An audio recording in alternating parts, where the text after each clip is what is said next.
El viejo Mason, guardián de uno de los más antiguos y descuidados cementerios de Salem, sostenía una verdadera contienda contra las ratas. Hacía varias generaciones se habían asentado en el cementerio una colonia de ratas enormes procedentes de los muelles. Cuando Mason asumió su cargo, tras la inexplicable desaparición del guardián anterior, decidió hacerlas desaparecer. Al principio colocaba trampas y veneno.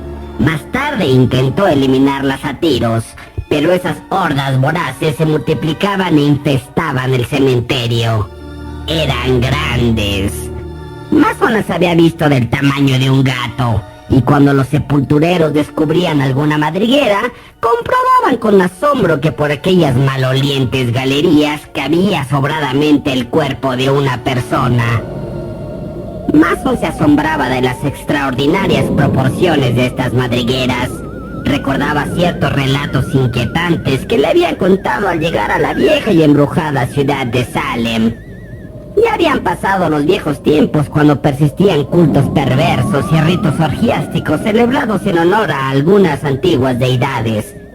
Pero todavía se alzaban las tenebrosas casas de leprosas fachadas, cuyos sótanos, se decía, aún celebraban ritos que desafiaban la cordura. Algunos viejos aseguraban que debajo de Salem había cosas peores que los gusanos y las ratas. Mason, acostumbrado a los abominables ratas, temía de los rumores sobre ciertas horribles criaturas que moraban en las profundidades de la tierra y tenían poder sobre las ratas, a las que formaban en bestiales e incontenibles ejércitos. Se decía que algunos cuerpos habían sido robados de las sepulturas con el fin de celebrar asquerosos festines subterráneos. El mito del flautista de Hamelin era una leyenda que ocultaba un horror blasfemo, y según algunos, los negros abismos habían parido abortos infernales que jamás salieron a la luz del día. Mason no hizo mucho caso de semejantes relatos, y no podía dejar que la existencia de las ratas fuera conocida, pues se iniciaría una investigación, en cuyo caso tendrían que abrir muchas tumbas, y aunque hallarían señas de la actividad de los roedores, también descubrirían cadáveres mutilados muy comprometedores para Mason. Los dientes postizos suelen hacerse de oro puro, y a sus dueños ya no les servirán de nada, por lo que remover las piezas dentales era un negocio bastante provechoso para el viejo enterrador, además de negociar los cadáveres con médicos y estudiantes poco escrupulosos. Mason se las había arreglado para negar la existencia de las ratas, pero en cada incursión tenía que luchar con los monstruosos roedores que horadaban los extremos de los ataúdes para sacar los cuerpos inertes, como si una morbosa inteligencia dirigiera los instintos de estos diablillos.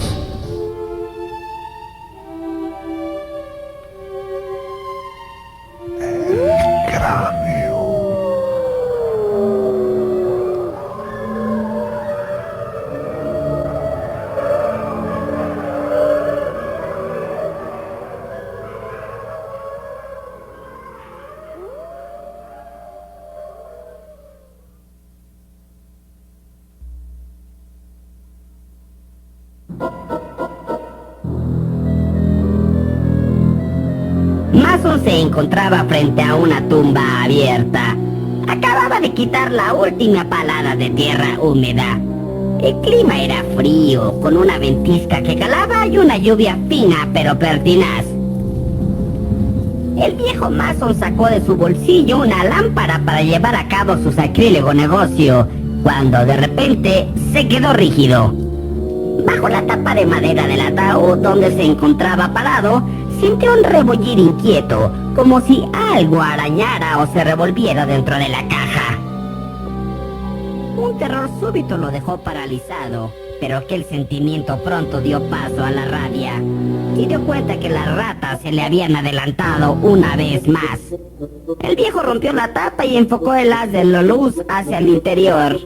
El ataúd estaba vacío, pero percibió un movimiento en la cabecera. Por el orificio que se conectaba con una galería oscura, vio que un flácido pie desaparecía.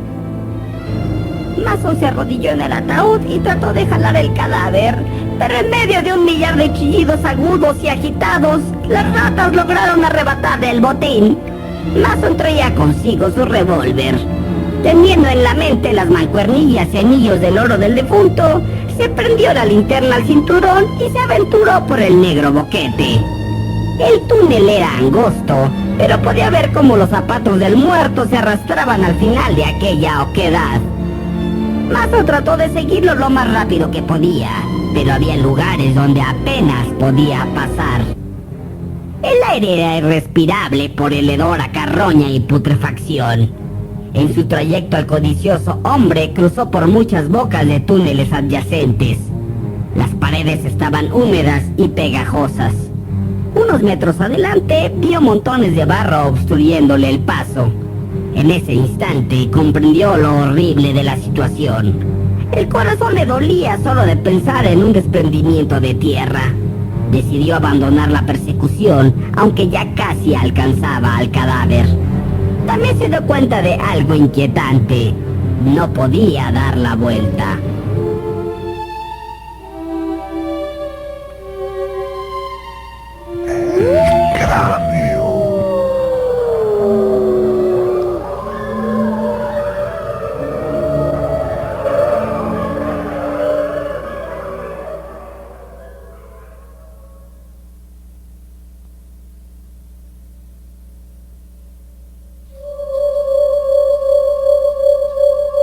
Antes de que el pánico le hiciera presa, recordó uno de los túneles adyacentes.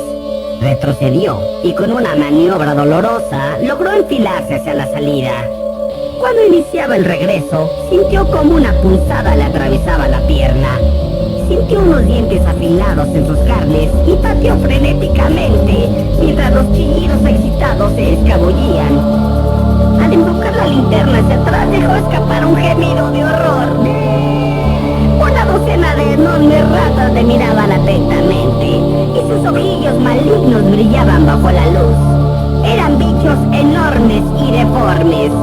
El resplandor de la luz se reflejaba en sus pequeños dientes rojizos. La luz detuvo un momento a los animales, pero no por mucho. Mason sacó su pistola y aún con la posibilidad de herirse, el hombre disparó hacia la peluda muchedumbre. El silencio que vino después del estruendo del disparo pronto terminó ante el ruido de cientos de patas moviéndose rápidamente sobre las frías y legamosas superficies de la madriguera. Se le amontonaron sobre las piernas, mordiéndole y chillando de manera enloquecedora. Mason gritaba mientras echaba mano de la pistola nuevamente. Ahora, las ratas se alejaron un poco. Una enorme rata gris se paró en seco y se quedó mirándole, sacudiendo sus largos bigotes y moviendo de un lado a otro, muy despacio, su cola áspera y pelada. Mason disparó y la rata desapareció. Continuó arrastrándose y se detuvo junto a la negra abertura de un túnel lateral, cuando descubrió un bulto informe sobre la tierra mojada, un poco más adelante. Pero pronto se dio cuenta que era un cuerpo humano. Se trataba de una momia negruzca y arrugada, y Mason se dio cuenta, preso de un pánico sin límites, que se movía hacia él. La luz de la linterna descubrió apenas a unos centímetros de su rostro a una calavera casi descarnada, con ojos vidriosos, hinchados y saltones, con una extraña e infernal luz en ellos. Al avanzar hacia el aterrorizado Mason, aquel horror abrió sus pustulosos y babeantes labios para dejar escapar un gemido sobrenatural, mientras en su rostro se dibujaba una mueca de hambre ominosa. Antes de que aquel engendro pudiera cogerle, Mason se precipitó frenéticamente hacia un túnel lateral, reptando lo más rápido que podía, mientras manos y rodillas se abrían con el roce de afiladas piedras. Con chillidos triunfales, las ratas dejaban ver sus espantosos dientes anaranjados, pero Mason se las quitó de encima por algunos segundos. Siguió arrastrándose hasta que volvió a ver a aquella rata gris, enorme, leprosa, maldita, mientras la tierra húmeda iba desprendiéndose del techo. Temiendo otro desprendimiento, el jadeante Mason continuó hasta adelante. Se dio cuenta del cambio de superficie sobre la que se movía. La tierra apestosa y mojada daba paso al fino raso. Se dio cuenta que había entrado a un ataúd vacío, que aquella espantosa y negruzca visión lo había hecho cambiar de rumbo. Trató de incorporarse, pero una pesada tapa y 3 metros de tierra se lo impidieron. Respiraba con dificultad. El calor y el hedor eran insoportables. En el paroxismo del terror arrancó la tela del ataúd sin lograr abrirlo. Una agonía candente penetró en su pecho. El pulso le dolía en el globo de los ojos. Parecía como si la cabeza le fuera a estallar. Y de súbito escuchó los chillidos triunfales de las ratas. Comenzó a gritar, enloquecido, pero no pudo rechazarlas esta vez. Durante un momento se revolvió histéricamente en su estrecha prisión y luego se calmó, boqueando por falta de aire. Cerró los ojos, sacó la lengua ennegrecida y se hundió en la negrura de la muerte, con los locos chillidos de las ratas taladrándole los oídos.